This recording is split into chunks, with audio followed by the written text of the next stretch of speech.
Hey, I'm Craig Newsom, and this video will acquaint you with the art that I made to represent Judaism. The letter H in Hebrew is pronounced Heh or Heh.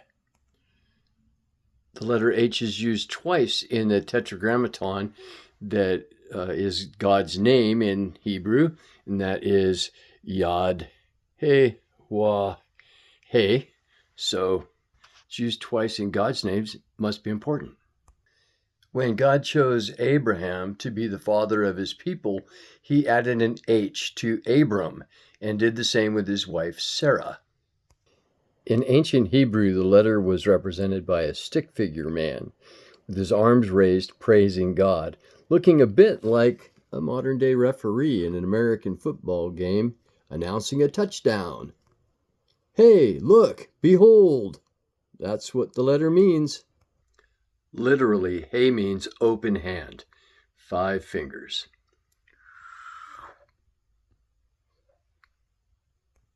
Heh is the 5th letter in the Hebrew alphabet, and the first 5 verses of the law, the Torah, Genesis 1 through 5, give reference to light 5 times. That's important because the law is the light of God given to man.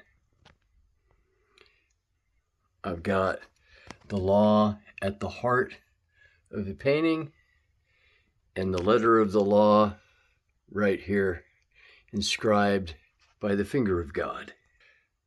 So the letter of the law is actually the heart of Judaism, and so I have it at the heart of the piece of art. The law was given to Moses, inscribed by God's finger, and then intended to be etched into the hearts and minds of God's chosen people, the Jews. The letter H reminds us of the 3 H's of Judaism: the head, the heart, and the hand. In the heart is the H, and the heart is the law. So we have to open our minds up top with our heads to the letter of the law, place it in our hearts, and then act on it with our hands. So with our head, we know the law. With our heart, we let the law guide our motives. We hide the law in our heart, and we meditate on it day and night. With our hands, we open our hands unto others in service and let the law guide our actions.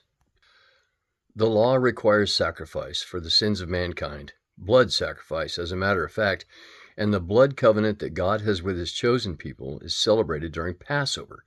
Passover is the festival which commemorates the liberation of the Israelites from Egyptian slavery. The Israelites were instructed to sacrifice an animal and spread the blood of the sacrifice on the doorpost of their dwelling, so the angel of death would pass over that place and not bring God's judgment to his chosen people. So you can see here I've got the blood on the doorpost over the H. The letter Heh, H, sort of reminds me of both a doorway and an altar, so it seemed a right representation of the religion.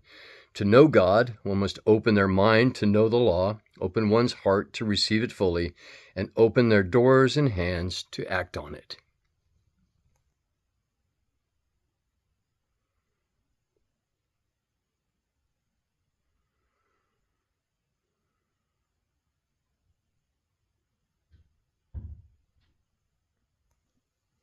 In closing, I'll read a quote from one of the Jews I watched a video of.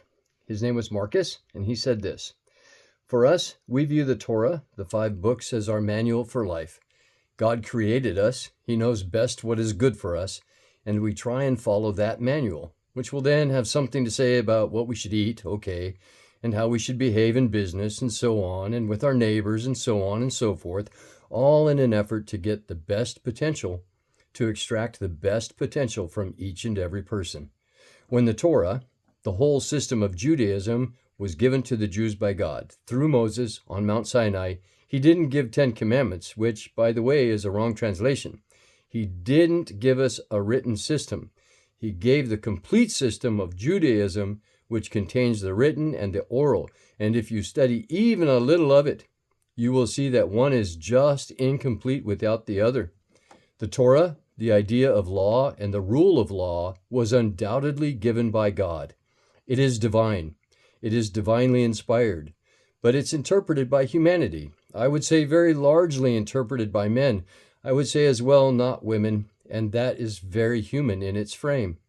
So I would say that you have to use your educated and informed conscience, which is, if you like, also divinely inspired, the voice of God within you, to decide which of those things you absolutely have to do. I hope you enjoyed watching my video. I hope that you enjoyed my art, and maybe you'll see it up someday and you can explain it to somebody else. Thanks.